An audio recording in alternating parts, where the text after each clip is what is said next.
Run, party, repeat. Welcome to the East Coast Adventures Dirt and Vert Podcast, where we talk all things running, racing, and training to help you get ready for your next big adventure. Learn from our successes and our failures, and have fun at the same time. Join us right here every week with inspiring guests who share their captivating tales from the trails. And remember, nobody cares. Run faster. All right. Welcome back to the Dirt and Vert Podcast. I'm David. And I'm Matt. And we have the Queen of the South with us, Crystal Wheatley. Now, Crystal is someone that, as we were doing our ultra sign-up stalk earlier, before we started talking with her, we also realized that I ran a race with her during COVID year. We didn't even talk about this a minute ago, Crystal. It just now remembered, but Three Sisters Ultra Festival in 2020. So that's literally like 30 minutes from our house where we live.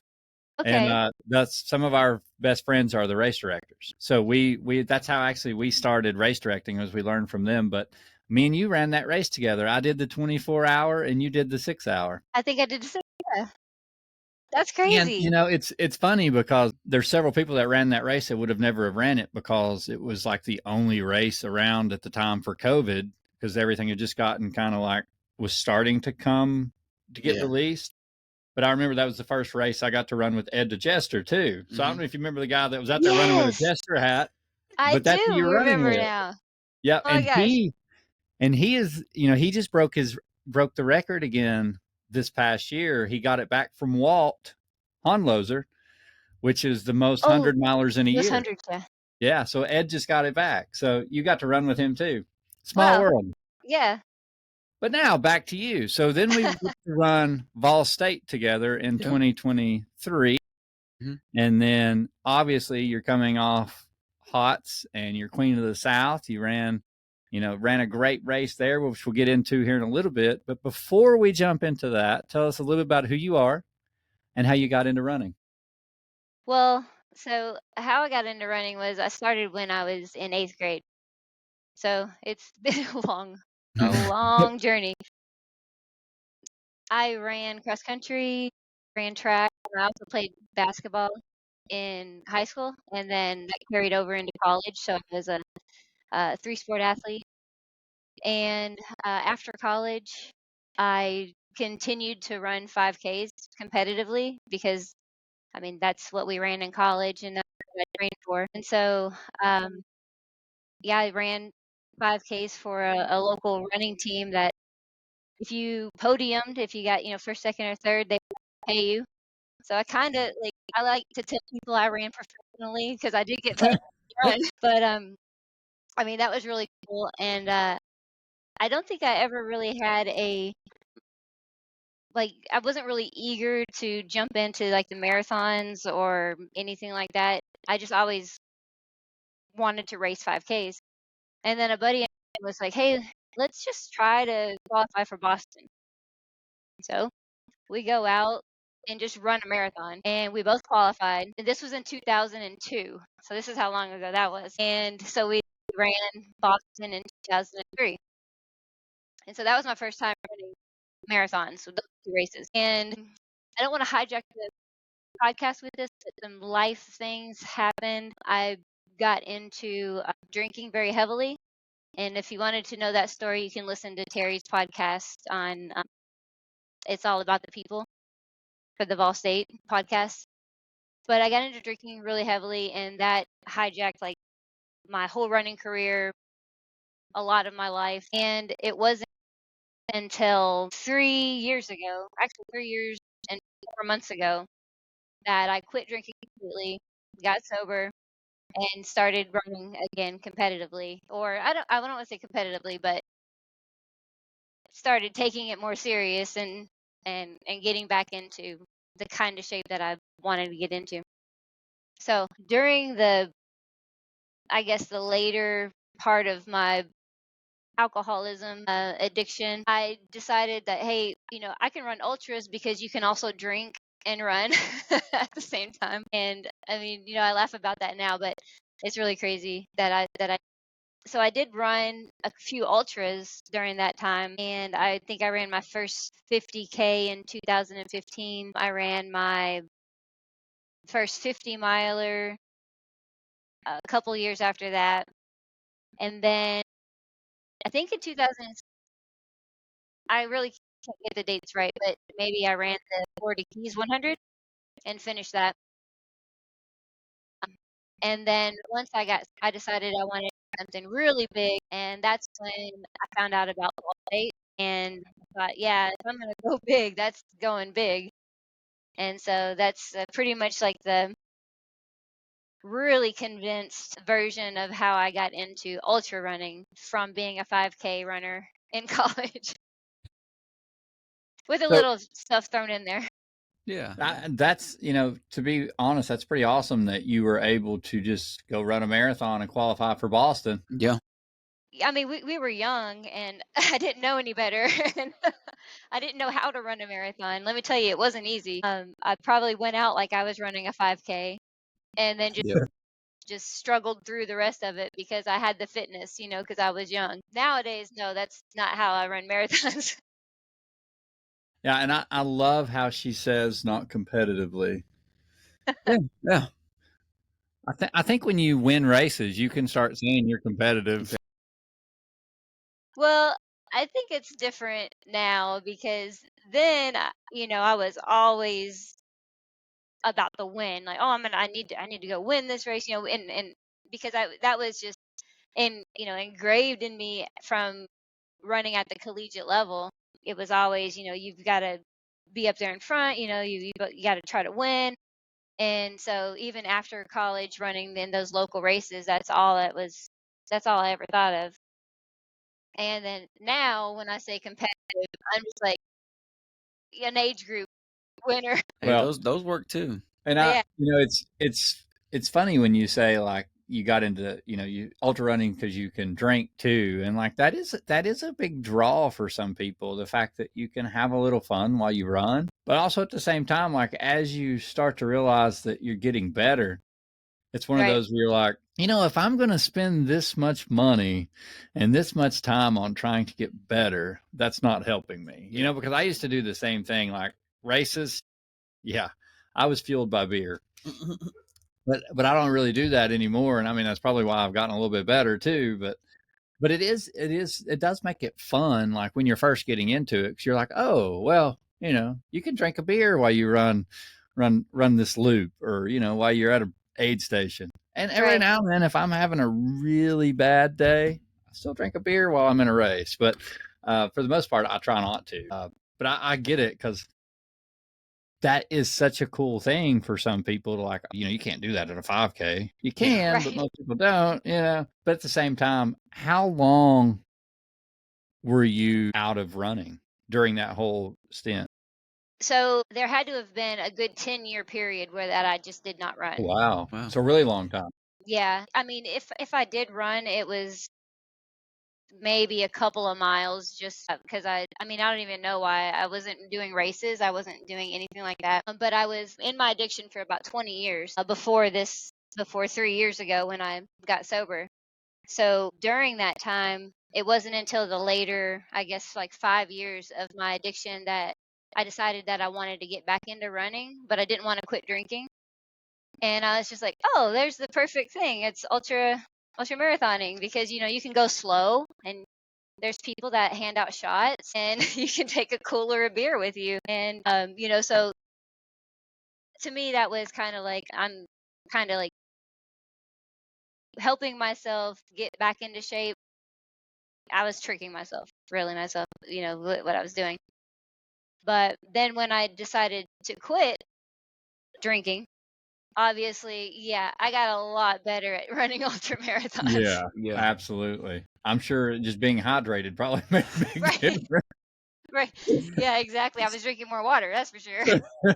Yeah, I do see like in 2002, you did the big South Fork in Knoxville, which is, close to our area. And then I see where you didn't really run again until 2013. Oh yeah, that makes So, sense. yeah, almost 10 years. Yeah.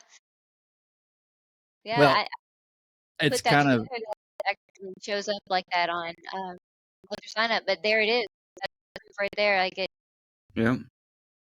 Hey, I've heard, you always hear that Strava, if you didn't put it on Strava, it's don't not count. true. It Didn't. didn't happen. It's not on Ultra Sign Up. It didn't happen. But no, I could take a look that's into those things that are on Ultra Sign Up right now. it's kind of cool though that you found the love for it again. Mhm. I know you kind of tricked yourself into getting back into it, but were you just missing it, or was it just one day you're sitting there and you're like, hell, I want to do an ultra?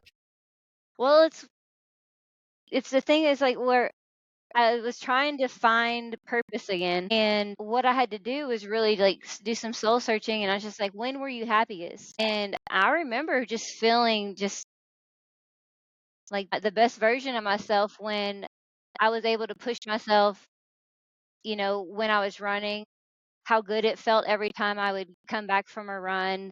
I just felt like I was doing something good for myself.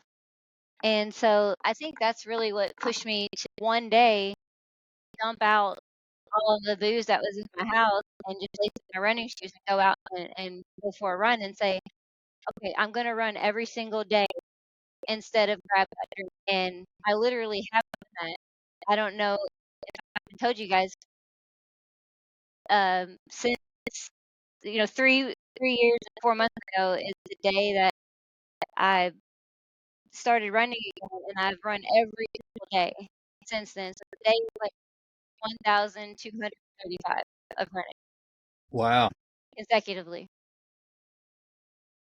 It is a streak, yeah. And it was just something that, that question you asked is like, what made me do it? It's like I really had to think back to when I was the happiest. And running has always made me happy. I mean, that's a great life lesson for everybody that's listening too. Like Yeah. that's a good check. It's like if you're ever sitting there thinking, where the hell am I at? Right. It's when were you the happiest? Yeah. What were you doing? Yeah, and it was literally just to give up one thing. I mean, this was a big thing to give up because it had such a hold on me. Mhm. But for anybody, if it's food or, I don't know, just a soda, that you really want to drink soda, it's the one thing. Just give up one thing and then find that thing that makes you happy. Yeah. Yeah, if I'm going to run an ultra, I'm going to carry 2 sodas with me. Yeah. I can drink a lot of sodas during ultras. Yeah, that was actually something that I did a lot too. Is like you just come around and you start chugging a Coca-Cola. Oh yeah. It makes you feel great. But then afterwards, oh man, after all that sugar and everything, I feel so miserable after. I started using Coca-Cola as a crutch. Yeah, there's that carbonation gets you after a while. Yeah. Man, I can run a whole 100 miler off of Coke. So There are people who can do that, yeah. I've said it before, but I think Coke should put out like an endurance line for running because it is. I mean, Now, do Crystal, it. he says that, but I've also seen him throw up nothing but Coca-Cola. That's true as well. That's It what I'm literally was. saying. It was literally foaming out of his mouth like you just opened the can. I'm not gonna disagree with that because that has happened plenty as well. So we can all do it. It's just how well can we do it? It's a 90% good, 10% bad for me. Yeah. But if I can't eat nothing or anything else, Coke is where I go. Yeah, Coke is a good last resort. It is. That's for sure. Well, let's talk a little bit now about like your first big ultra. What was the first big one that you really struggled with? And I see that you attempted a couple of races here early on. So you did the Land Between the Lakes 50 miler, which I've been there. I've never ran that one, but I paced someone there a few years back. And then the Keys Ultra 100 and a 24-hour race, all in 2013, 2014, and 2015. Yep. So you did those 3. But the 50 miler was pretty early on of just coming back into running. So I got to imagine that was probably an ass kicker. Which one was that? Because I've done that one twice. Land Between the Lakes in 2013. Yeah. Oh, yeah. So that was actually the first attempt at a 50 miler. And in all honesty, it wasn't horrible. I think it took me like 10 hours to do that one, which I think is a pretty decent time for a 50 miler.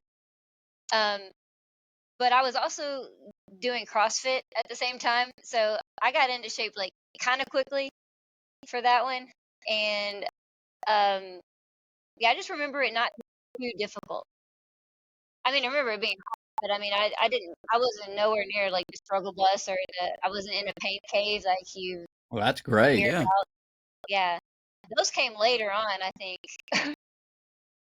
As the mileage got longer. Yeah, as the mileage got longer, those came later on. The 24-hour race, I believe I did that after that one, and that was just a 1 mile loop, and you just kept going round and round and round. And it was the first time I'd ever seen Harvey Lewis. I didn't know who he was. Extremely famous now, Mm-hmm. but he would just pass me every loop and just say, "Hey, good job," and I'm just like, "Who is this guy? He is crazy good." But that was an eye opener because I was just like, "Well, I'm going to try to run for 24 hours." I didn't know anything about pacing, taking breaks, eating, Yeah. things that you're supposed to do in an ultra. So that was kind of one of those that really opened my eyes to, you've really got to put some strategy into all of this. And I think after that is when I went to Florida and finished the Keys. And it's funny because my sister was my crew for that, and I think the last 10 miles she had to run with me. And she said she's never heard me say the F word so many times, and I guess I probably checked out at some point because I don't really remember it all, but I just wanted to be done with that one. That was probably the most, that was grueling. To be in the Florida Keys, it was just hot. That was my first experience with being out in the open like that, with zero sleep and just having to make it the 100 miles. But I did it. It was a great accomplishment, but it was hard. I bet. I mean, I've heard that's a really hard race, but it's also extremely flat. Yeah. Uh-huh, it is. So that's the thing. It's like people don't really understand how hard a 100-miler is when it is flat. Yeah.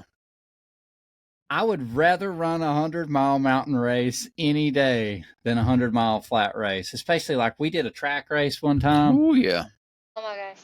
And I mean, it's something like it's just a different type of hurt. Like they all hurt. Like it doesn't matter. But when you're doing like the Keys Ultra, the 100-miler, it's the same muscle for the entire 100 miles. You don't really break it up. Yeah, you might get this one little grade of an incline where you get just a reprieve for a minute, but that's it. Like it's literally the same muscle the whole time, and you really find out if you got muscle imbalances during those runs. Yep, that's why I've dropped out at 50 miles the 2 times I've attempted Tunnel Hill. Really? Yep, because it's flat. Well, and not only that course is mentally tough. Yeah.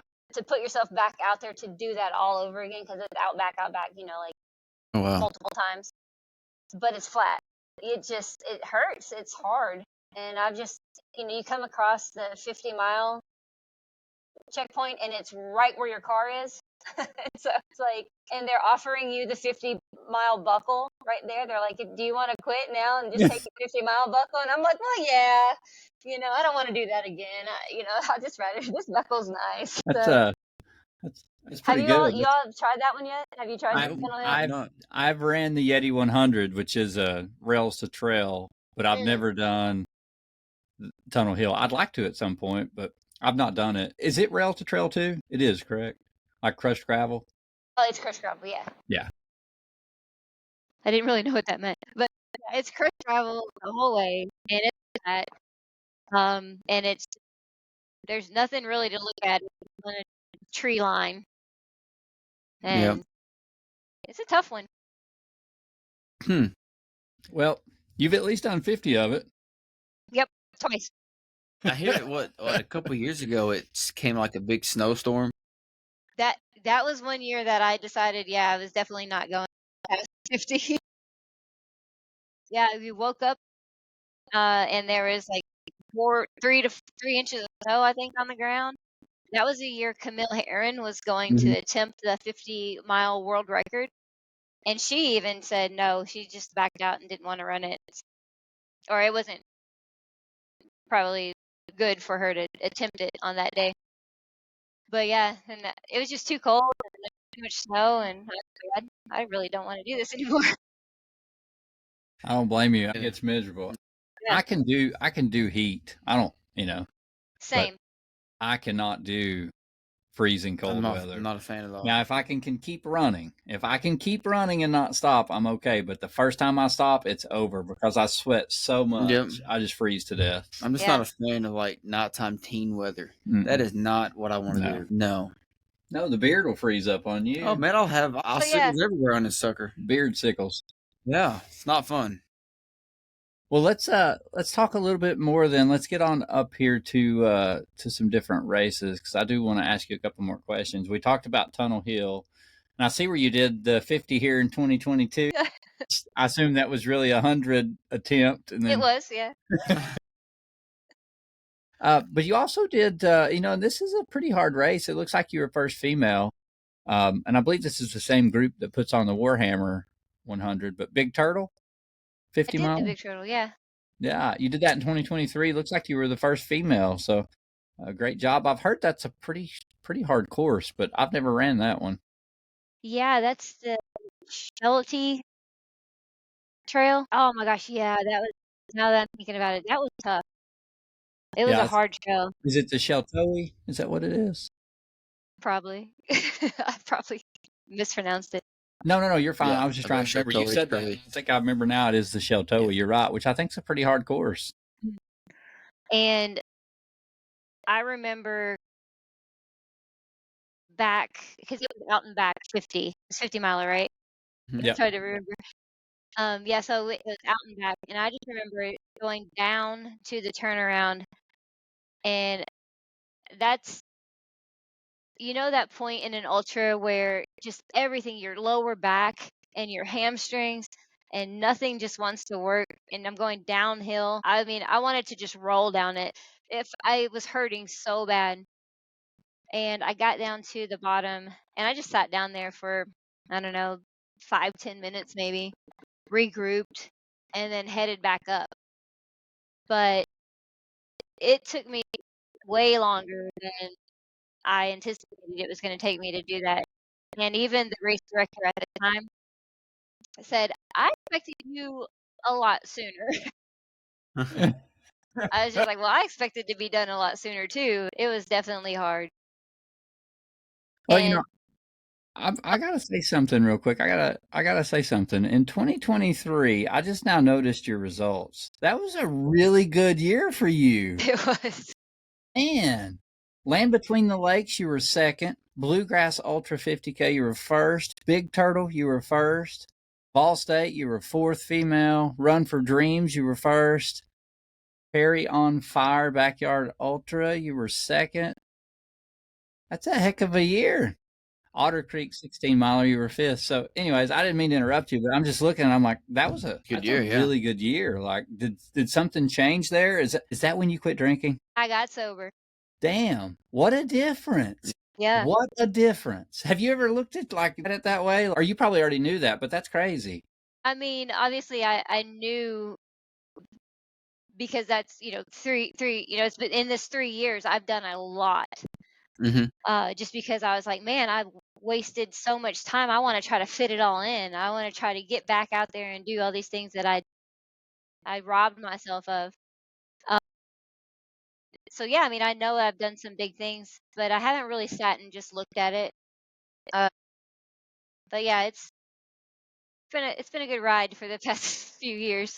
Well, that's great though. I mean, that shows you made the right choice. Yep. Obviously, you made the right choice by quitting, but obviously it's impacted your outcome and your performance. We had a lady on here one time who talked about she got pregnant and her running got so much better. Mm-hmm. So Matt was going to try to get pregnant so that his running would get better. And I think Matt's probably just going to quit drinking now that he saw your results. Who is it? What's her name? Bound lady.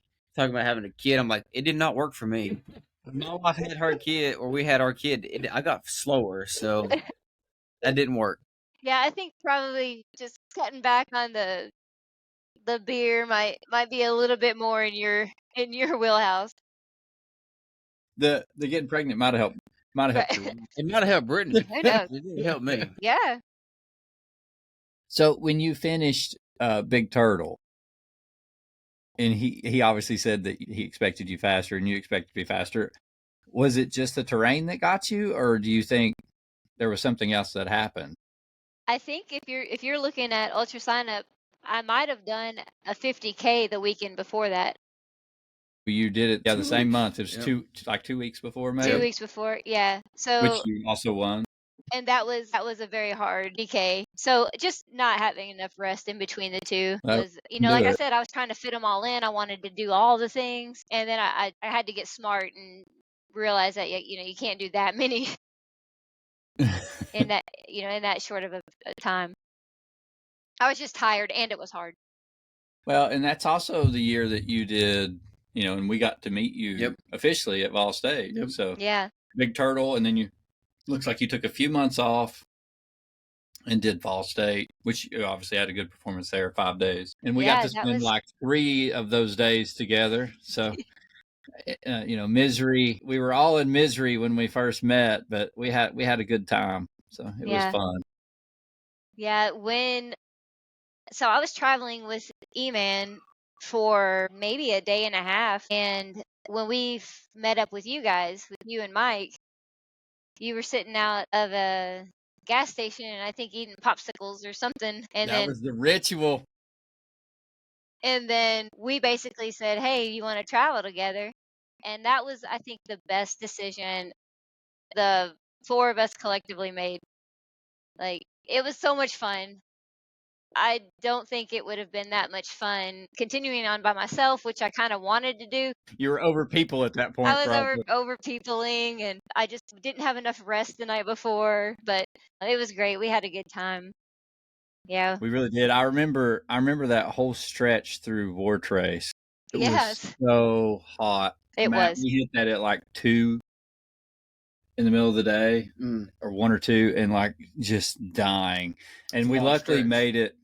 We were going down I think we finally got back on the highway at one point, and I remember we sat on the front porch of this house that had put a cooler out. Yep. And there was literally no shade on this front porch, but we still sat there and just drank the waters. We were dying.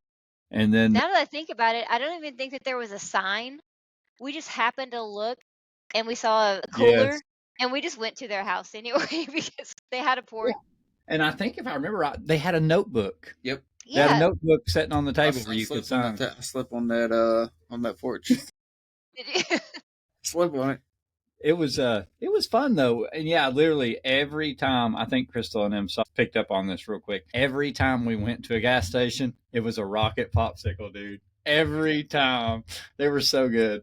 And then I think it was the last day that we were together. This was right before I decided I was going to run my marathon. Yeah. But I don't know if you remember this. We stopped at a Dollar General or something, and Mike come out carrying like a whole bag of me and Crystal just started dying laughing, and he just walks up and he like flops it down. He's like, I just decided I needed the whole bag. I don't even know what he did with it. Honestly, I think he filled up his flask, and then I think he stuck his feet on it. I don't know. Yeah, and I think he like put some in his pack or something. Yeah. Yeah. He had actually 2 Dollar General bags, and he filled those up, and he was just walking down the street with these 2 bags of ice on his back and on his head. That race is so hot. Yeah. Yeah, It it's was. definitely not cool. And then you get to those dead armadillos. Oh, that was so smelly. Yeah. Did you experience those at Hots? Not to that extent. Okay. So, Mostly just West I Tennessee. actually saw a live one. Wow. Like I a saw legit one one, just yeah. And I was like, They wow, I can't- they have not can't- seen a live one. They can't walk either. These suckers are running like I saw one coming out of Shelbyville, and these dudes are just running across the road like they're just lost, like just crazy. I only saw one live one the whole time. Yeah. It wasn't until Hots that I saw my first live armadillo. I don't think I've saw a live one yet. Well, I guess you got to come out and do Ball State again. I do want to do it at some point. The bad part is we have a race now that happens during the same time that we put on. Yep. Yeah. So we've got to figure that out. It might be I might have to do hots instead. Yeah. I think you would enjoy that. I'm trying to talk my fiance into, I guess I'll have to talk her into hots now, but we were talking about doing Ball State together. I Yeah. think that'd be fun. I think so too. Everybody's like, "Are you wanting to test the waters?" I'm like, Right. I don't know. I was like, she's a good runner. We'll be fine. We'll figure it No, out. I think they're talking about test the waters of your relationship. Oh, yeah, for sure.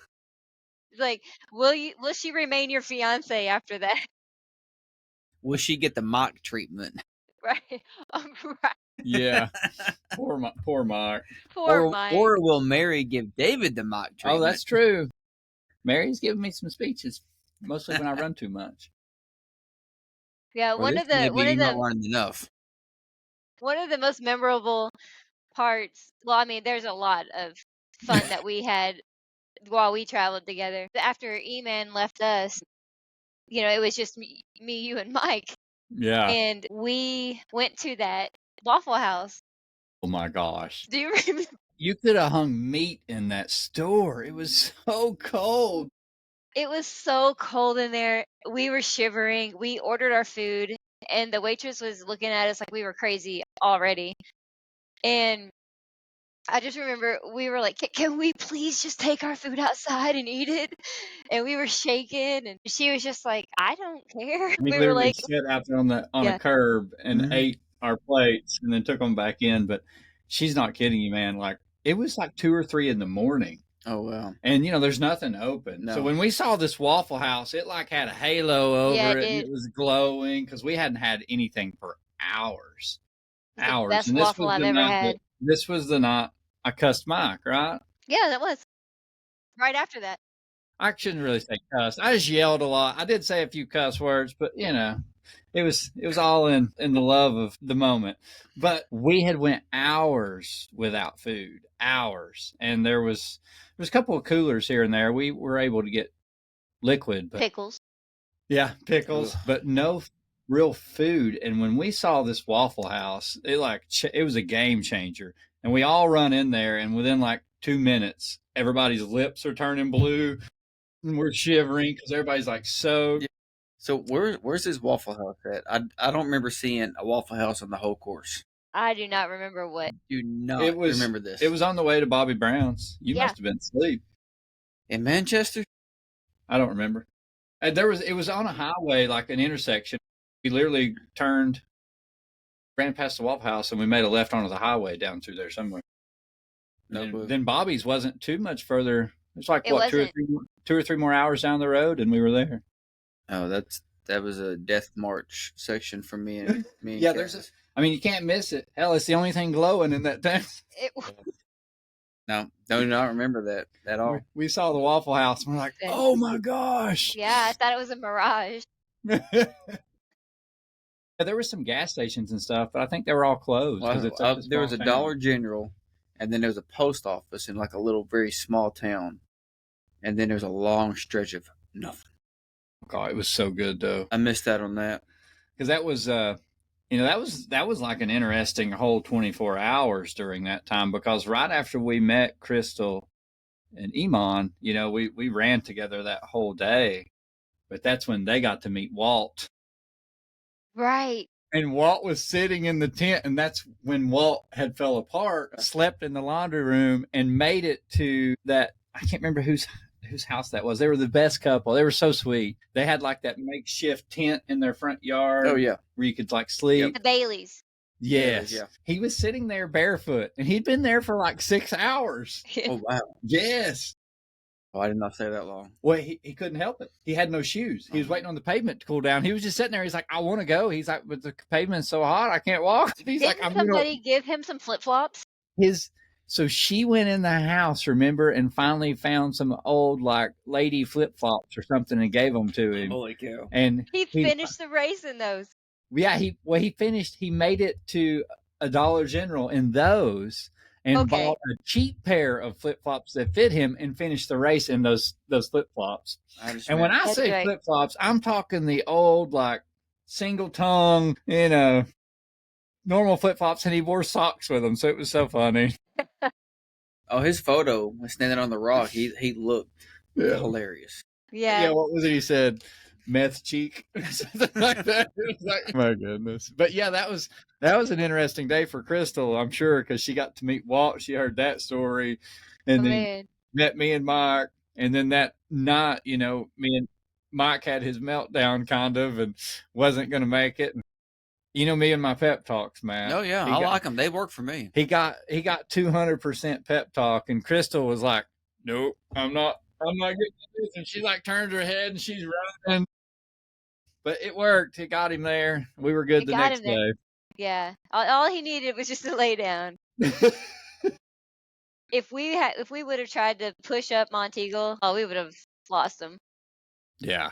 It Monteagle was, probably would have been a really bad idea anyway. yeah. I mean, when we got to Bobby's, that was like the best thing ever. Oh, and the yeah. fact that he had like little showers in there with pallets and stuff, I was like, this dude is awesome. Yeah. Like he literally built that place just for the Vol State for that week. You know, like that's so cool. Yep.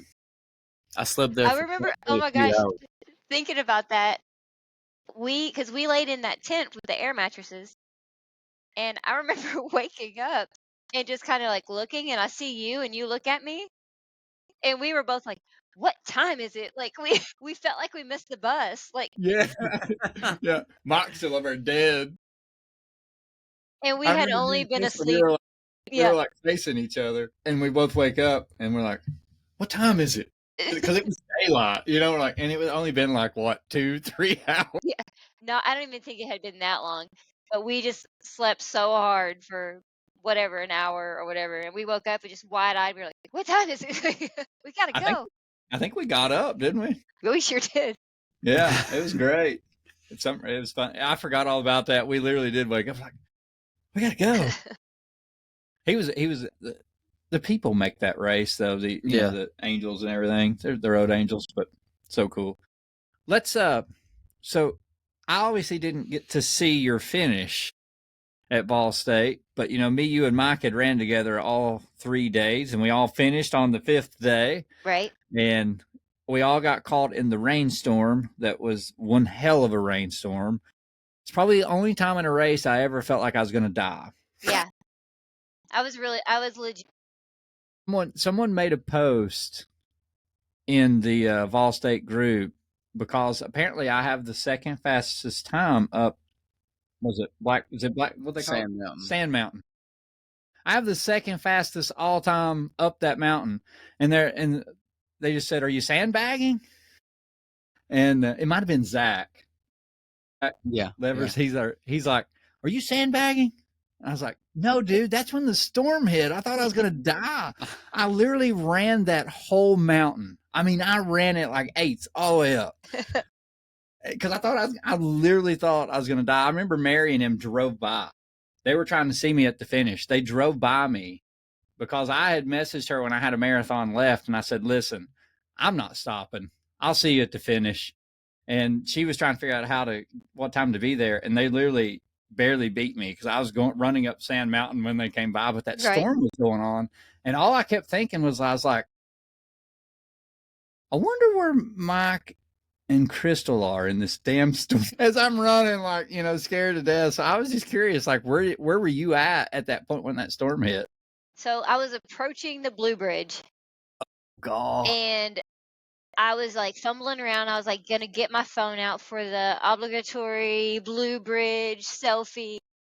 And so I do that, and I'm looking, and I was just like, wait, the sky is black. And then the wind just started picking up out of nowhere. Trash on the bridge just started going around like a funnel. And I was just like, I got to get my ass across this bridge because there was nowhere else for me to go. I was like literally in the middle of the bridge, right, at this point. So no matter which way I went, I had to get across the bridge. And then like you said, like just the lightning, the thunder, the wind, and it just opened up and it just started pouring. And then, yeah, was that New Hope Road? Is that what Yep, that road is called? I believe Yes. so. So that after that, but once I got off the bridge, that's when, I mean, I was the most scared on the bridge. But then I was going up New Hope, and you just saw like limbs falling, leaves were just going everywhere, trash was going everywhere. Yeah, I felt like I was in a wind tunnel. And it was that was a long storm. It It was like, was. yeah, it was like 30 minutes to an hour. Yeah, I it was a long think time, it was yeah. not like one of those that last 15 minutes. Yeah, It was well, it forever. was the entire time from the Blue Bridge until I got to, I don't know, definitely wasn't halfway up Sand Mountain, but it was like a little bit past the base of Sand Mountain. Mm-hmm. So that's a pretty long stretch. I don't remember how far that stretch is, but that's how long it lasted. Yeah. Yeah. Well, and, and you don't really have any coverage. There's not Mm-mm. like you can get off on the side of the road. It's just No, there there's was nothing. there. Yeah. Yeah. I was like, this sucks. If there was a Dollar General going up there. Where were you at? Sleeping in a barn? I was in Manchester in the church, and Look me, at you. Logan, and Kaz, we had eat Pizza Hut, and Oh my God. the Baileys had came by. The husband had came by as we were going there, and he said, "Hey, you got a bad storm coming. It's ripped my whole yard up. There's no canopies left." He goes, "You guys need to take cover pretty soon." So we went down to Pizza Hut, got our pizza, went over to the Walgreens or CVS, got us some ponchos because we had threw our ponchos away, and then we went to the church right across. Went over there, plugged our phones up, took us a nap while the storm came through. We were good. Hey, at least you had a warning. We didn't have nothing. Oh yeah. Like I said, I just happened to stop to take a selfie of me on which I never got because I put my phone away and I started booking it across the bridge because it was black. The sky was black. Yeah, it was. Something bad was brewing. I lost my phone in that storm. Did The you water. really? Yeah, the water. Oh, okay. I didn't realize. I just, when it's raining, I put my phone in a Ziploc bag and I just fold the Ziploc bag. I don't seal it. I just fold it, Fold it put up. it in my pack. Well, apparently in my pack, it somehow turned itself and opened into a. Because you were running so fast. Yeah, I guess. I don't know. It literally filled full of water.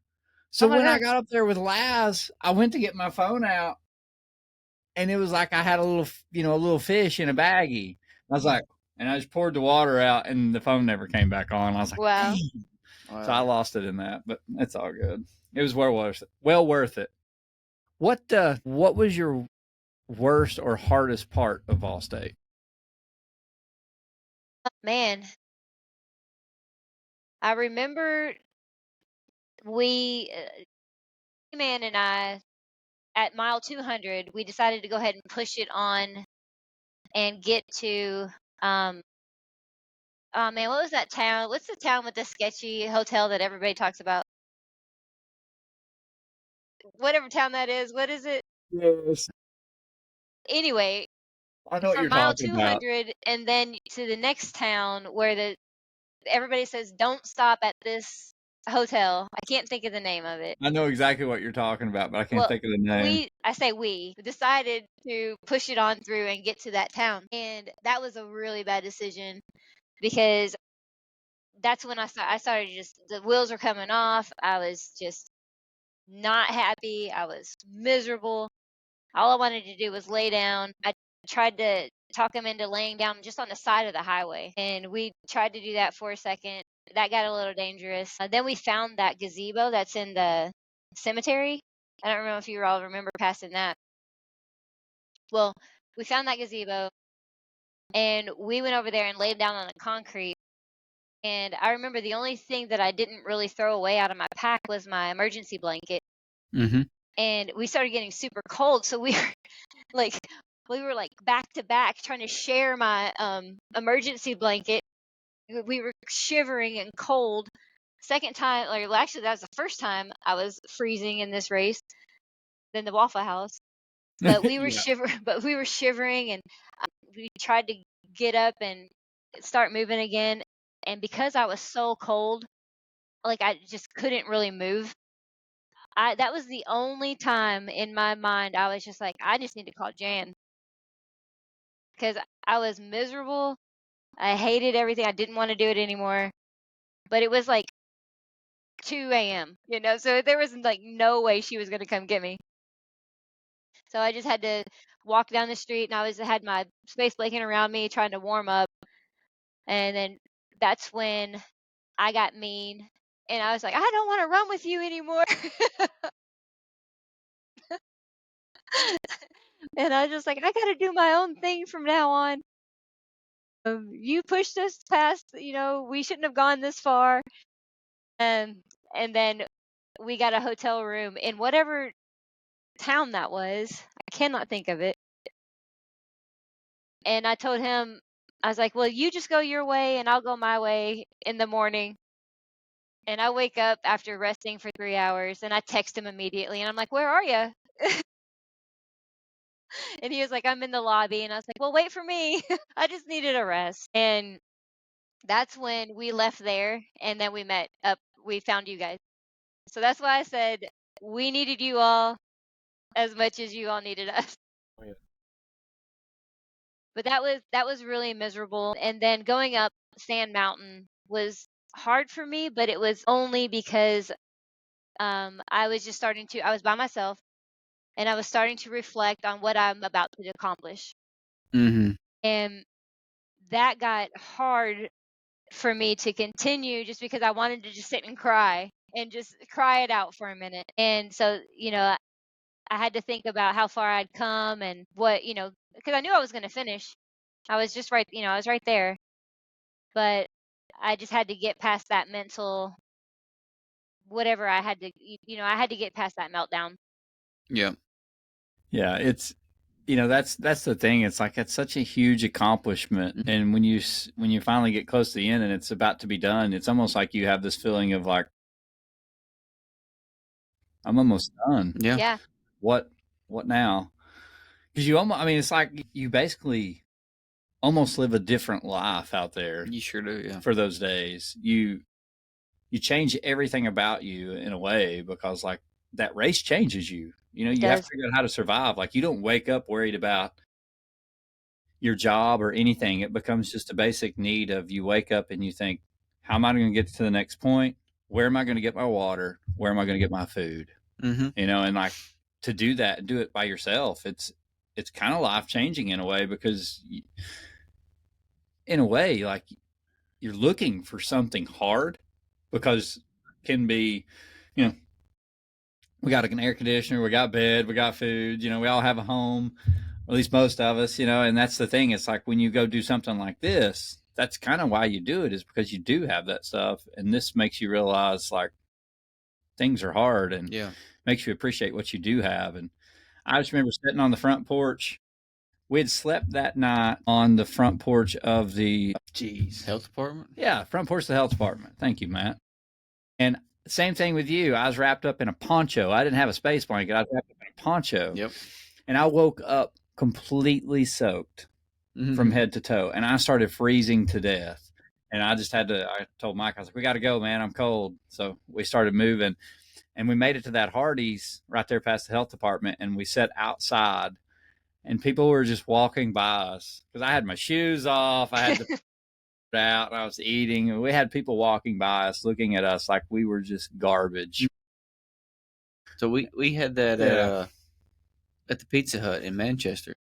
We had all of our stuff spread out, me, Logan, and Kaz. And some actual homeless people came up to us and said, hey, where can I charge my phone at? And we just were like, I don't know. And he goes, what do you mean you don't know? I said, I don't know where you can charge your phone. And he goes, don't you charge yours? I'm like, yeah, when I have to. And he's like, so you guys, you're not going to tell me where you charge your phones at? I'm like, dude, go down to the food line down there. Maybe you can charge it down there. And they looked at us like we were trash. But he thought we were homeless too, and we weren't helping him out. We weren't helping him, and I'm like, we got to laugh at it, after the fact. But it was funny. We were sitting at the Hardee's. These people were walking by us and looking at us like we were garbage. And then this cop gets out of his car and walks up and just kind of looks at us and kind of tilts his head. and then walks on in. He didn't really say nothing. I think he realized when he saw our packs, maybe he knew what we were doing. He didn't say nothing, but he looked at us for a minute like he was about to ask us to leave, but he didn't. And then I looked over at Mike and I said, man, this race will change you. I was like, I didn't care if he was going to ask us to leave or not. I wasn't about to leave till I finished this damn biscuit. My shoes were off. I was enjoying that moment, and I was just like, I just looked at him. I was like, man, this race really changes your perspective. Yeah, it does. Congratulations on your first epic finish for Vol State. But let's talk about, you've got a couple other races that you've ran, obviously, in between. I say a couple, but quite a few. Between Vol State. And you did another Tunnel Hill 50 miler. Yep, 50. Yeah, off the 50, got that buckle. And then the Elsa Chicken Plucker Backyard Ultra. Yeah, kind of cool. that was a fun one. It sounds cool. Yeah, so this is that was in Illinois, and it's on Willenberg Farm. The owners of the farm they've created the trail system, and I went into it thinking that it was going to be a nice, kind of a difficult trail, but not 500 feet of elevation per per lap. Yeah, that's a good one. Yeah, it was a good one. And they call it the Elsa Chicken Plucker. The only reason I can think of is because she's got her free range chickens and her roosters just running around everywhere. So it was a really cool event. And when I told her that I was going to HOTS 2 weeks from there, she had given me a handmade award that her husband made. He's a machinist, and he pretty much built these awards, and they look like little chickens, but they're made out of nuts and bolts and just metal. Yeah. And so she asked me that to lab, and so I did. I took the labs at HOTS and took a picture for her. So that was a really cool event. I'm gonna go back to this event. I don't have HOTS to worry about 2 weeks later. Yeah. Oh, you're not going to do it again next year? Not HOTS, no. Third circle. So let's if there is one, I'm thinking about it. You think they'll bring it back? That's what I've heard. I hope they do. Never know. I mean, that's the hardest of all of them, correct? Right. So let's talk about HOTS now. Last annual Heart of the South road race. So you did the 350 miles. You are the queen of the South. Yep. But That's what they tell call us me about down it.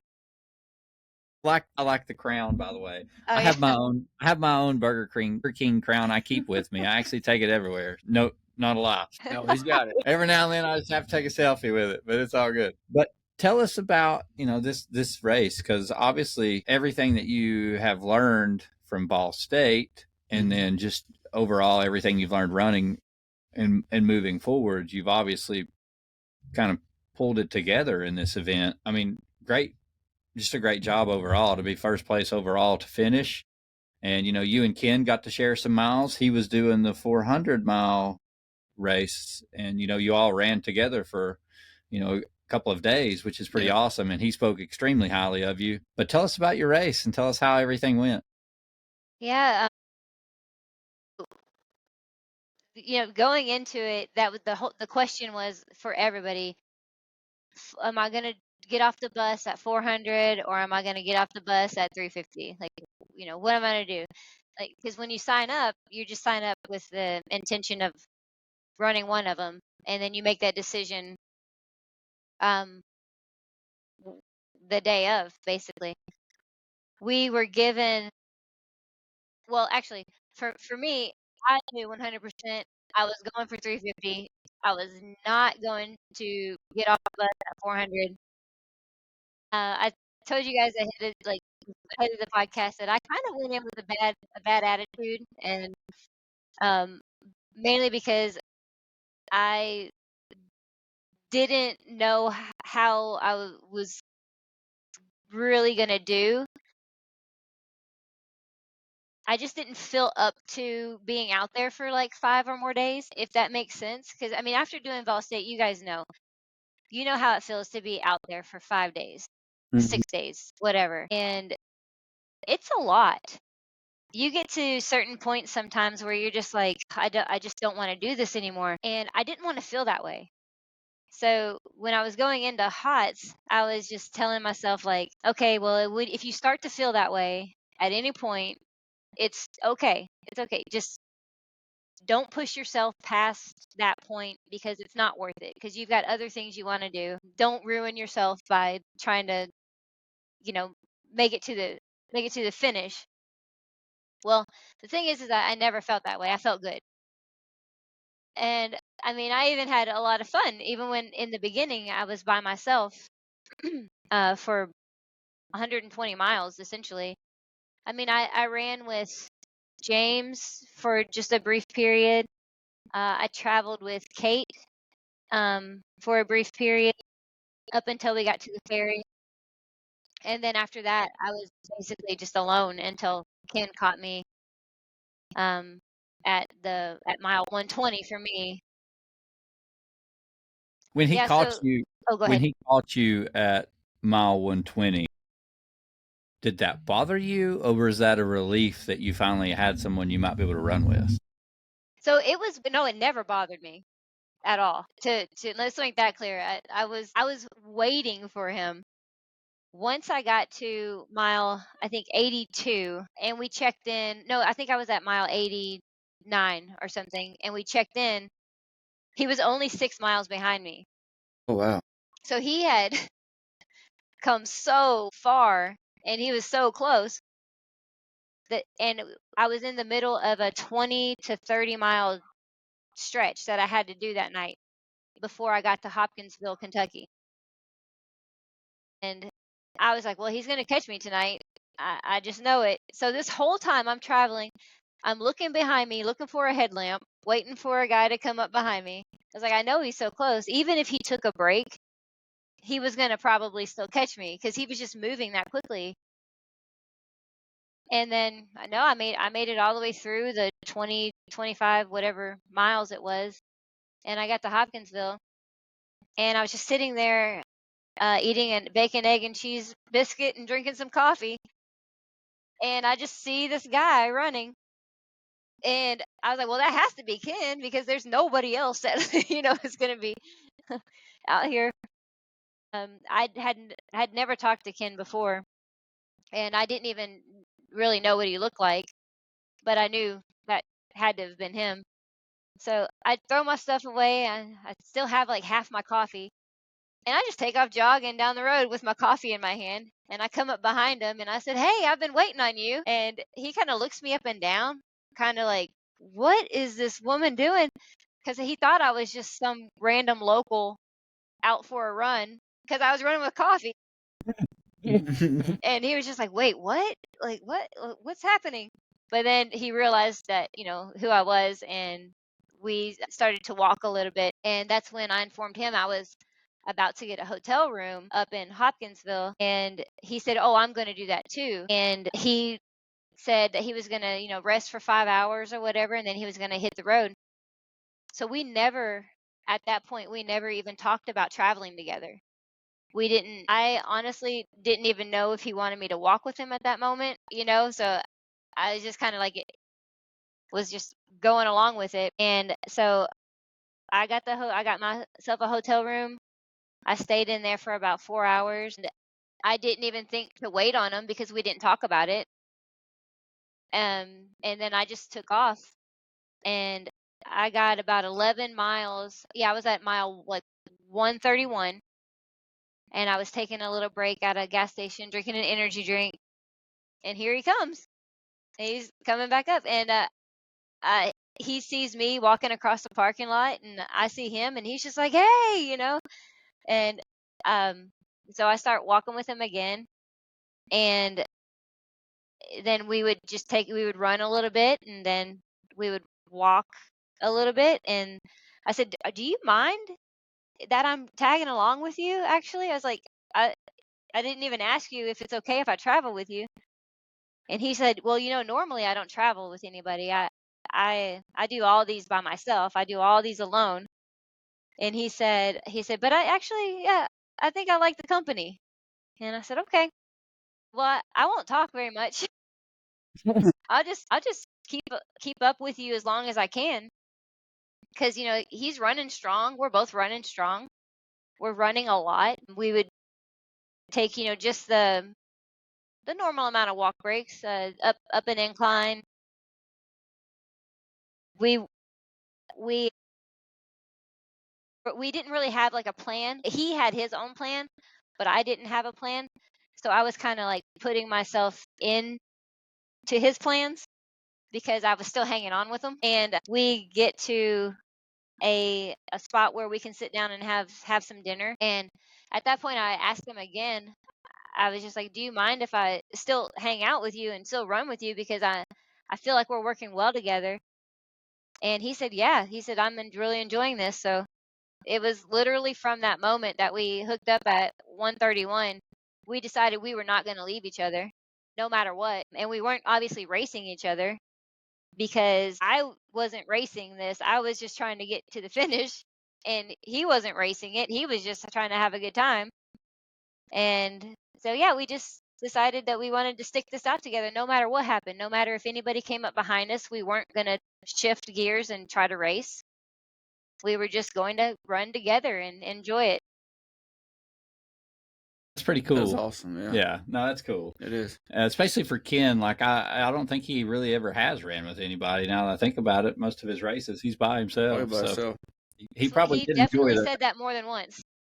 And I've got a lot of respect for Ken. We've had him on the podcast, Yep. and we'll message every now and then. But I just remember the year that me and you and Matt and Mike all ran Ball State. That was the year he won Ball He State. won. But Yeah.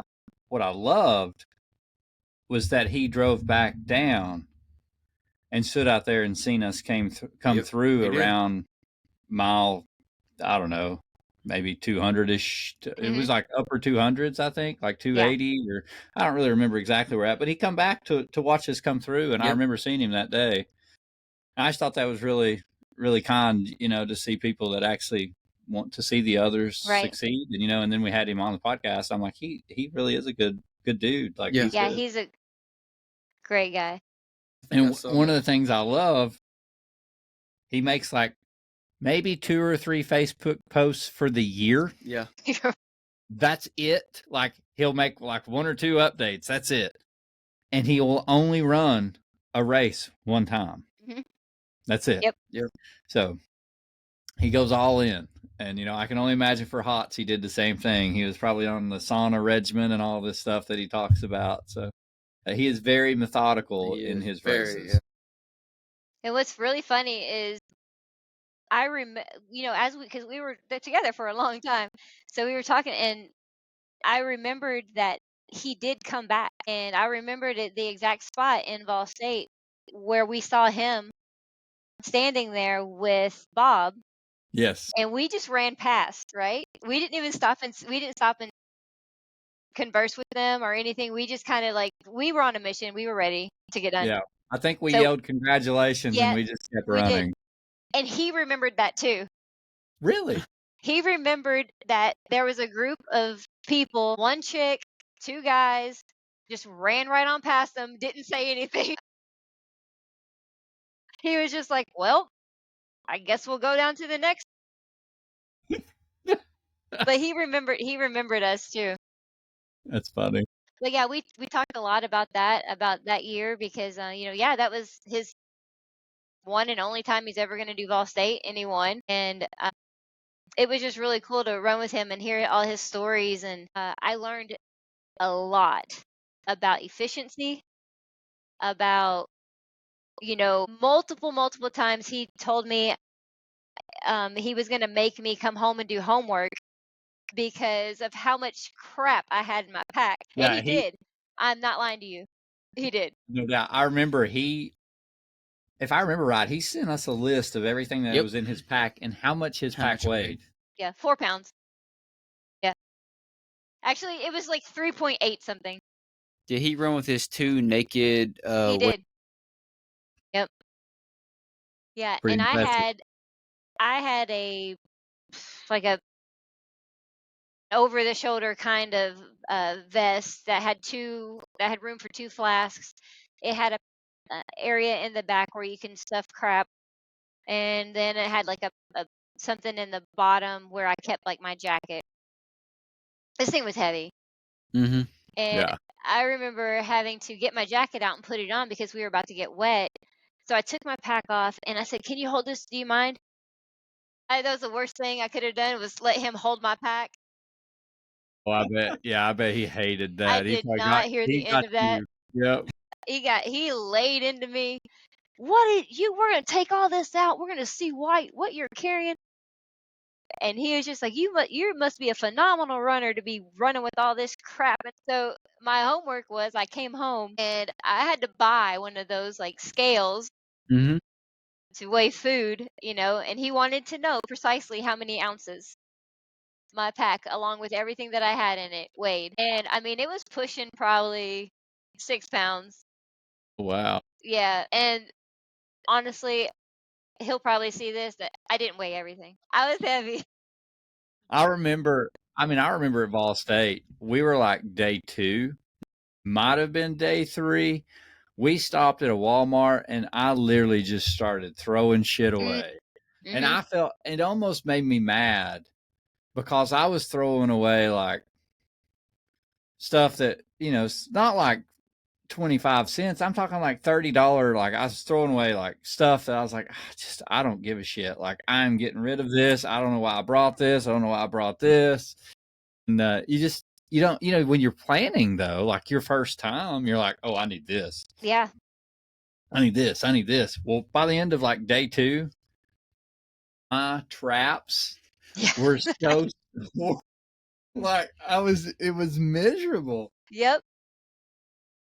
So, and that's a mistake that I made. Like, I knew that already about Vol State. Like I lessened a lot of things that I had in Vol State too.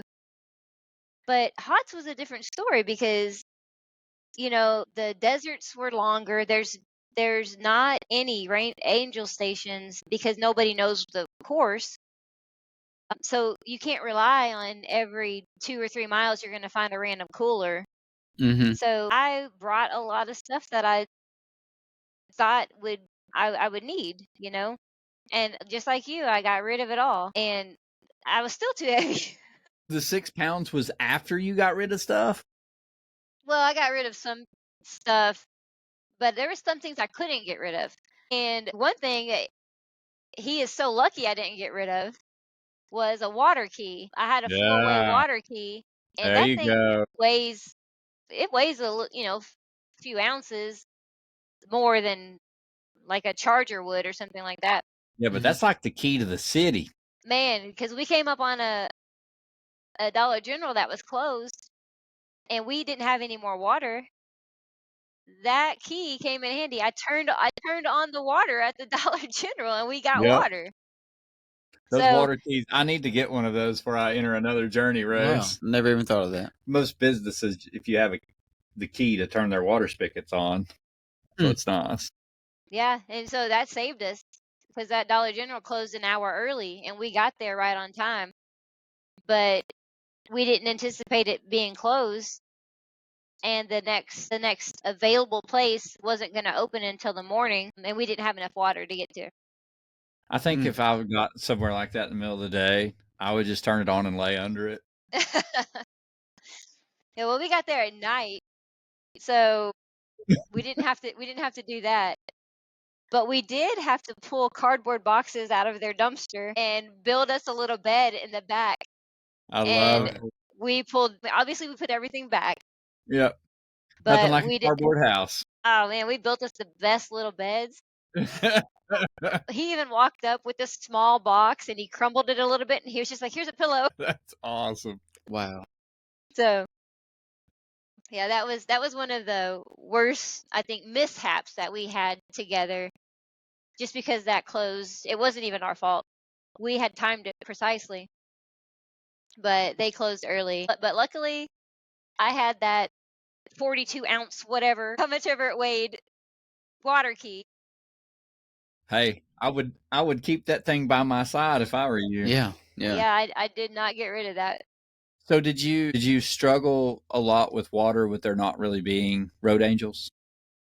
You know what? No. So what I learned a lot from Ken was, okay, map out how far you're about to go to the next gas station or um, church or something that might have water. Mm-hmm.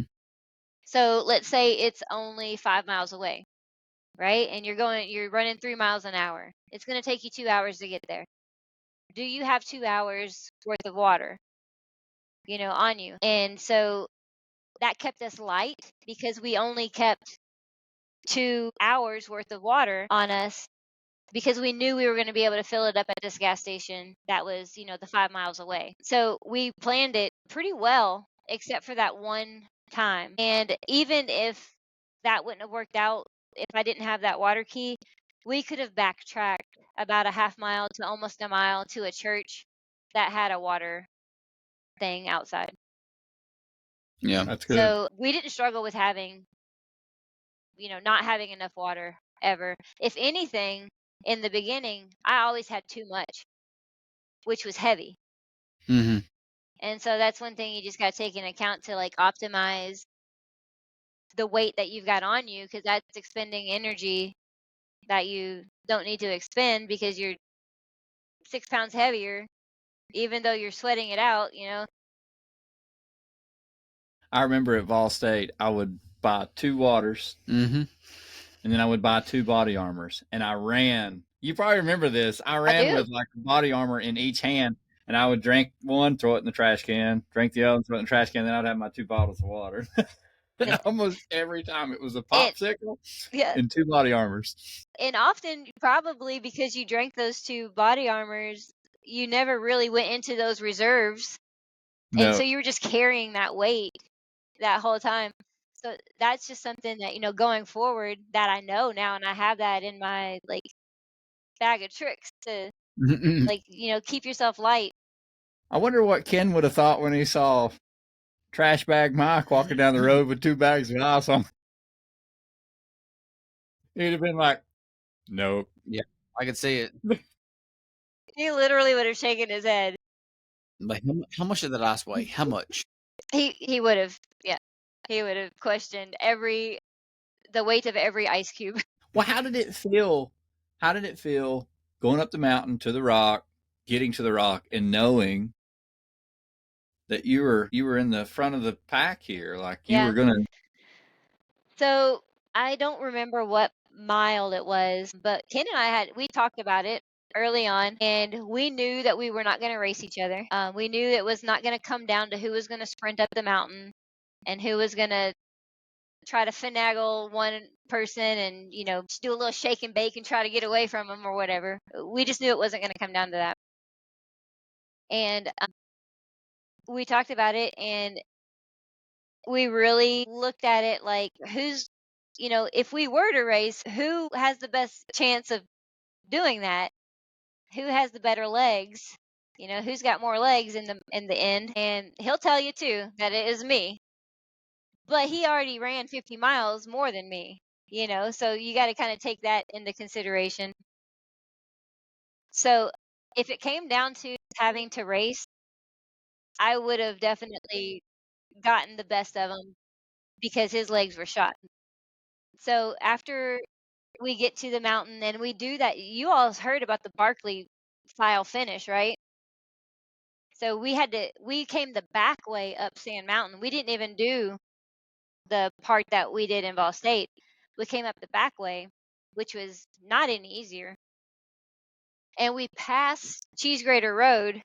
Mhm. And you're just like looking down Cheese Grater Road. And you're like, no, it's right there. We pass it, go down halfway to the Sand Mountain that we had come up in Ball State, and take a right straight into the woods. Like there was no trail.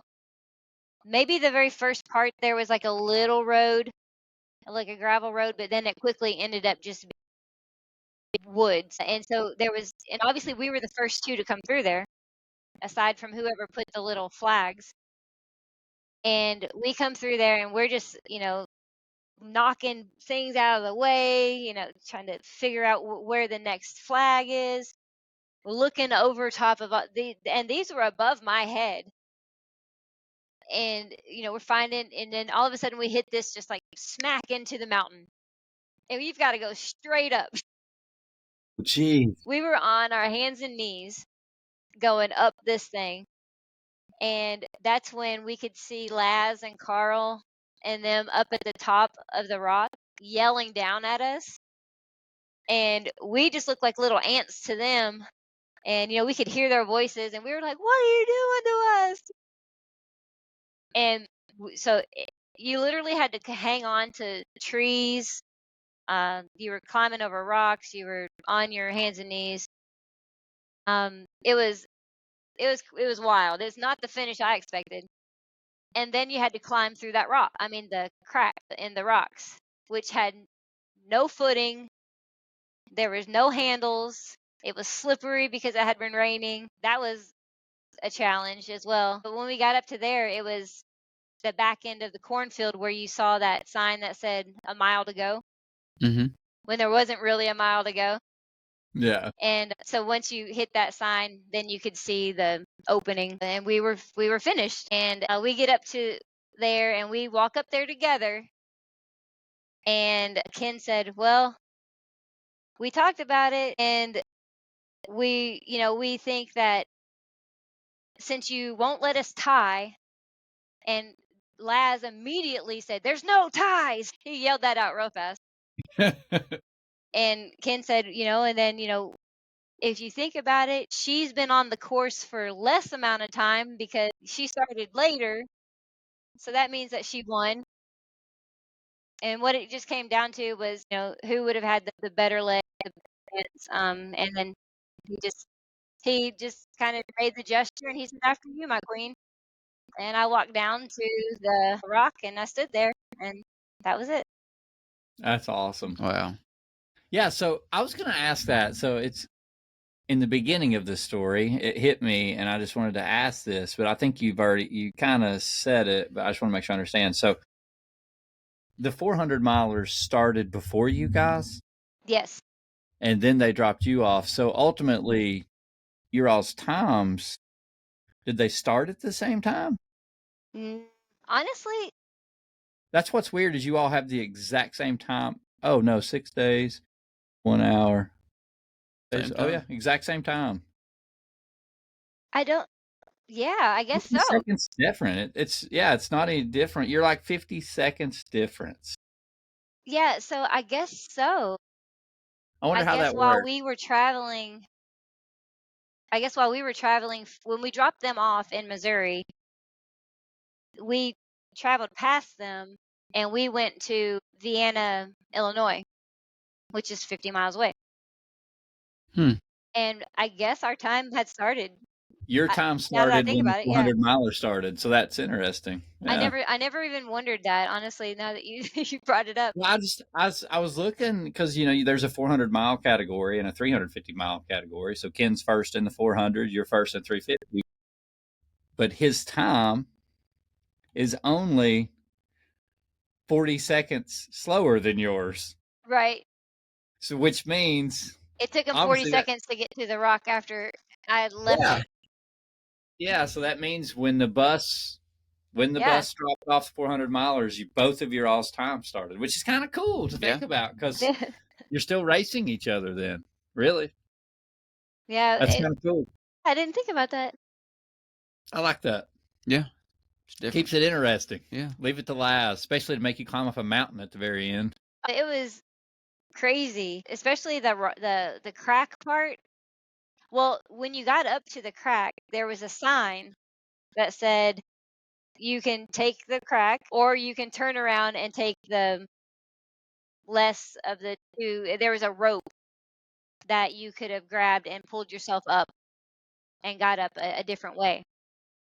But it's just like, I mean, you already put us through all this. You may as well just why give this a try. From the course at this point? Yeah. Yeah. That's funny. Well, congratulations, Queen of the South. That's pretty awesome. Yeah, Did you get to keep the Burger King crown? I did. And as a matter of fact, that Burger King crown was from Ken. He That's actually, awesome. we stopped at Burger King and we got something to eat. And I didn't know that he did this. He got the crown and I guess he folded it up and he put it in his little pouch. And probably, I guess that night when we were each in our hotel rooms, he wrote a little something in there for me. And he already had it prepared for the when we got to the rock. That is awesome. That's great. And the fact that he added weight to his pack for you, is that pretty- says, I bet he was in there sanding one side of that thing He down. definitely broke his own rules there. Yeah. He's like, I bet her head's only this big. Yeah. Yeah, he did. He did. I don't think he uh if I remember, I think we didn't have very much farther to go, so he didn't have to carry it for very far. It's just probably the trade-off that he made it okay for him to do that. Well, I love it, and that's awesome. That speaks a lot of Ken It and his does. character. Yeah. Well, congratulations. Now Thank we're going you. to move on to some fun stuff. I'm going to ask you the Okay. very first question that we ask everybody on this podcast, and then we'll turn it over to Mr. Williams here So we got- for the listener questions. But the very first question we ask everybody is why? Why do you put yourself through this? Why do you run? So obviously, in the beginning of my running career, it was just about competition and winning and all that stuff because that's what I was training to do. And then obviously what I went through in my 30s or and then into my mid 40s or whatever. Running took a whole new shape for me, and now it's uh, to just feel alive again. It's to accomplish the things that I guess I'm really wanting to, make running just a part of my daily regimen because it makes me remember where I don't want to be because of what I had to overcome to get to where I am now. Yeah, and what a journey, to be honest, to go 10 years of not running. Yeah. And you start running, but you continue to drink Mhm. and you continue to run. You do both and you do them, pretty good. Decently. But then in 2023, you decide to stop. Somewhere probably in 2022, I would It was imagine, when 2022. you started to stop. It took till 2023 before you really saw the change in your performance, probably even in your mental clarity, I would imagine. But wow, the focus and the change, just looking at your results, speaks volumes of what that transition did for you. And have you ever just like stood back and thought about where you would be today if you hadn't have quit drinking? Yeah, that is actually a daily reflection. It has to be because I was not well. And so I have to think about how unwell I was and then how I am now. And that night and day shift, that's what I mean. Every single day I think about, gosh, while it was hard to get here, I am so happy I'm here and I'm not going back to that. Good for you. I mean, it's amazing to see. And it's really hard to think about in the moment what one decision can do to change your life, and more importantly, not only change your life, but like bring people into your life. Right. And that's where the change truly comes from, is you get to meet people that you would have never met ever. And those people can change your life, whether it's someone you meet in an event or a race or someone you share climbing up the side of a mountain with who Yep. gives you a Burger King crown. But you know Yep. what? Like, that little gesture is something you'll never forget. And it's probably one of the proudest moments you've ever had. Yeah. And you would never have gotten any of that if you would not have stopped drinking. That's exactly right. Believe me, I think about that all the time. I'm so I'm just so grateful. I mean, I became friends with you and Mike and Matt. And when I see you all at races, like it just, it's a whole new world that I would have never even been a part of. And I speak to Ken still, you know, since our jaunt together, and he's just a phenomenal human being. You remember Jade Downs from Ball State? Her and I are friends, and I just think that everybody that I've met through these journey runs, and even in other races that I've done since being sober, I just cannot imagine not having that now. Well, kudos. Yeah. And Thank you. do not stop. I mean, what you're doing is amazing, and just continue being the runner you are and doing the things you're doing and being the person you are, because you not only did Ken help you and impact you in ways that you'll never forget, you did the same thing to him. Yeah. Like he spoke very highly of you when we were messaging back and forth, and and I was like, yeah, Crystal's awesome. I got to spend 3 days with her too. Like, I was like, she's a great runner, and she's a fantastic person. And that's just life. Mm-hmm. Like, unfortunately, we all have to bear some shitty parts of our life, whether it's drinking or relationships, or even sometimes it's just a boss or work. But we all have those moments where things just really suck, or they're not good. And you can just make one decision to do something for yourself that can make that, make some of that go away. And, you're living proof of that, and I am too, as two divorces, and that's how I found running, it's kind of cool to see how those little changes can just slowly build what you are, like your character and who you are as a person. And people love you when they meet you out on the course. And that's really cool. Right. And I never, thank you. I never push that on anybody, but if anything, I always just tell people, like, I don't know, just give up one thing. Just give up one thing. See how you feel. I never like try to push anything on anybody, but I do like telling my own story and showing that there is the ability to make your life have a little bit more meaning, and it's not all about that one bad thing. So, right. Yeah. Well said. Thank you so much for saying that. Oh, you're welcome, Mr. Williams. We'll turn it over to you. Well, the first thing I want to say is I did see you at Pistol this year. Yes, and I saw you. See you there and talk to you, which is cool because it had been over a year that I had saw you. Yeah. And the first time I saw you at Vol State was at the first gas station. You and Jade, I think, were actually running together at that point. Oh yeah. And then I never saw you again. So yeah, we just like passed at the Pistol. We didn't really talk much. But. Yeah, you guys were on a mission. David, you were killing it, and like all y'all were just so locked in. I just kept saying hi. I think right after I passed her, I was laying on the ground throwing up at one point. It was so funny. I got to say this because I haven't really shared this with anybody, but I got to give Mike credit. It was like 2 or 3 days after the race was over.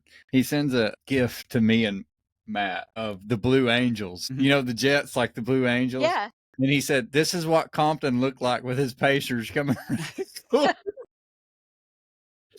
And I was like, "Yeah, it's probably true. did." It's true. You guys were locked in. Oh, those guys are the best. They did awesome.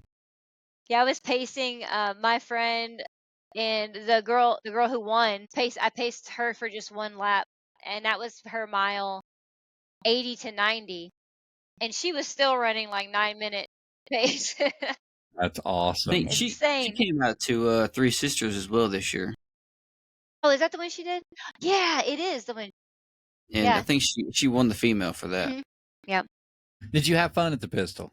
I did. I want to come back and do that one. Good. Brian and Gordon are great race directors. Yeah. That was my first time ever being there. So. They run our Buckballed aid station for the Cherokee. So we work the Pistol and No Business, and they help us with the Cherokee. So they're good people. They're good race directors. Yep. Sorry, Mr. Williams. Back to it. Oh, yeah. No. All right, the first question I got is, why did you choose journey runs? They chose me.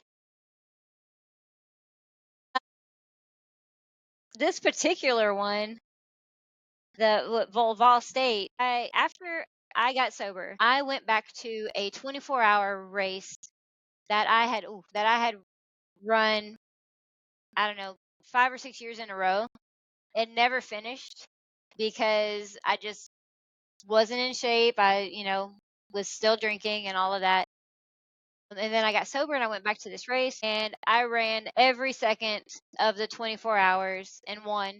Finally won that race. It was the Run for Dreams. And one of the guys, one of the race directors, had done Vol State the year before in 2022. And he said, Crystal, you need to look into this. You need to check this out. And so immediately I went, and I had not heard of Vol State. And so immediately I went and I looked at it and I was like, this is what I need. This is the true test. Like this is I need to go out there and I need to, I don't know, I just felt like I owed it to myself to go out there and just kick my own ass for everything that I put myself through. And honestly, just to see if I could do it. And I did it, and I said I would never do it again. You remember, David? We said it. We said it together. We said we were never going to do this ever again. We were done. But it changes you. You come home, you realize you don't need half the stuff you have, because when you're out there, you don't need any of the stuff that you brought. And it just really changes you, and it makes you appreciate things a lot more. So journey running, if anybody's ever thinking, no, I can't do this, or that's crazy, I don't think I would be able to finish, give it a shot, because even if you don't make it, you're going to get to a point where you're questioning a lot of things and you're going to have to come up with answers on your own, and it will change you. Yeah. It definitely will change you. Well, And I remember us saying that too. I know. But I've also said that in 100-mile races, and then I sign up like 3 weeks later. So Yeah, it's literally, you say I'm never doing this again, but then when you get home, it just, you forget you said that. yeah, well, the difference is a 100-mile race. You say it that day, you say it the Yeah. next morning, and you finish. Yeah. Ball State, you say it every day. For 5 days. My motto for that race was, finish this now so you never have to come back. Oh yeah. Every day, because the quitting part wasn't ever in my head. It was finish so you never have to come back. Yeah. Then after, people was like, are you ever going to do that again? I'm like, maybe when I'm in my 40s or 50s. And they're like, why? I'm like, because they seem to enjoy it more than what I did in my 30s. Yeah, so I haven't signed back up, and it's not in my thought process to go back. No, so. is it not? No. He will at some point. I think you will too. Maybe when I'm in my 50s. I've got a while. All right, the next question is, with you being from Kentucky, what is your favorite race in Kentucky? Well, I do have to say that the one that I keep going back to religiously every year is the Run for Dreams. It used to be a 24-hour, 12-hour, 6-3 race, but they recently realigned it to fall into what's called the Run Under the Stars series, and it's only a 12-hour now. But as a matter of fact, I just ran that on Saturday. And I'd say that one's probably my favorite one. It's for a great cause. It's to grant dreams to children who have terminal illnesses, and it means a lot to those people who put it on as well. So I think that one's probably my favorite. Well, you did well there too. It was hot. It was so hot. Yeah, you were still 5th female and almost 50 miles in 12 hours, so pretty good. Yeah. As a matter of fact, I think the year before, well, last year, I got 55 miles after doing something else big. But yeah, this year I knew that I wasn't going to get to 55 for sure. So I kind of just took it easy and didn't want to like overexert myself in the heat when I didn't need to. Probably a good decision, Yeah. especially Yeah. just a month after Hots. Yeah. She didn't get enough heat training in during that. All right. The next question is, how fast is your marathon? So, that first marathon that I ran back in 2003 or 2002 to qualify for Boston was a 3:19. After all these years, I finally made it back to Boston this year, and I ran my second fastest marathon. And I ran a 3:26:25 at Boston. Good. And that's the difference. Like running these longer races, it's hard to like focus on speed when you're running when you're training for a 350-mile race. Right. You said you had ran a bunch of 5Ks back then, so you're working more on speed back then. But I mean, to go out and just run a marathon, having no idea what you are doing, and run 3 hours and 19 minutes, it's pretty impressive. I told you I was hanging on for dear life, but probably the last six miles of that. All right, my last question is, do you have a hookup at your local newspaper because you are local famous? I guess I do now. I actually do have a friend who is an editor, but I don't reach out to her to get my stories in the paper. I think that she probably helped me the first time by having them reach out to me. Yeah. So. Hey, it helps to know people. It is pretty cool. It does. It is pretty cool. I see her post those things online. I'm like, that's pretty sweet. Well, it shows like that the local community like pays attention, Yeah. Which is cool. Well, and you got another pretty hard race coming up soon, the Barkley Fall Classic. I just got off the wait list yesterday. Oh, wow. Well, congratulations. Yep. And so guess what? I'm probably going to see you guys at Fort Frenzy. I love it. Because I got to get some trails in. Yes. Well, that's a good hot race to train for. So I'm thinking the 6 hour or the 12 hour. And then the following weekend, I'm going to go back to not back to it. I don't think I've ever been there, but the Shawnee Hills in Ozark, Illinois, and do that 50. I'm going to do the 100K. Yep. Sweet. Back to back, huh? Yep. Serious training. Good training, yeah. Good heat training, definitely. Yeah, and then hopefully I do okay at the Barkley Fall Classic. Well, you'll have fun at the fort. It's just a giant party. Everybody has fun there. Yeah. It's a very hot party. Cool. Tennessee humidity in August. It's plenty. Probably high 90s. Be a good day. It'd be really good heat training. We have a lot of people that actually come out to the fort that are signed up for like big fall races every year for no business. We got Javelina. There's a couple people come to the race that are running Javelina because it's so hot at the fort. And it'll be really good for you for Barkley Fall Classic. Yeah, hopefully it'll make those fall races just seem easy when they're not. We hear that a lot when they come out for the loops. They always practice their nutrition and staying cool in these loop races, and it seems to work out for a lot of people. Yeah. Well, Crystal, do you have any questions for us? No, I don't. I just thank you for talking me into being on here. I was a little nervous at first, but then I was just like, you know what? We've already trauma bonded. That's right. Through, Vol State, and you're easy to talk to.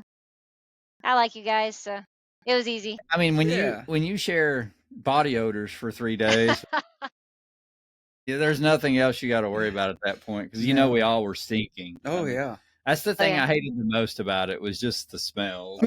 I had to throw my pack away. My pack. Did you really? Could not get the smell out of my pack. Was it the Desident? Everything was stained white. God. Yeah. It was rotten. My pack was rotten. Right. Well, Crystal, I probably should have thrown my shirt away because it was no longer white, but I kept it. I kept the shirt. I did throw away everything from the waist down. At all, except for one shirt. I threw one shirt away in Shelbyville. Get to Shelbyville, and I slept. The name of the town. Yeah, that place is wild. Yeah, that's where details out. I couldn't Everybody's think of still Shelbyville.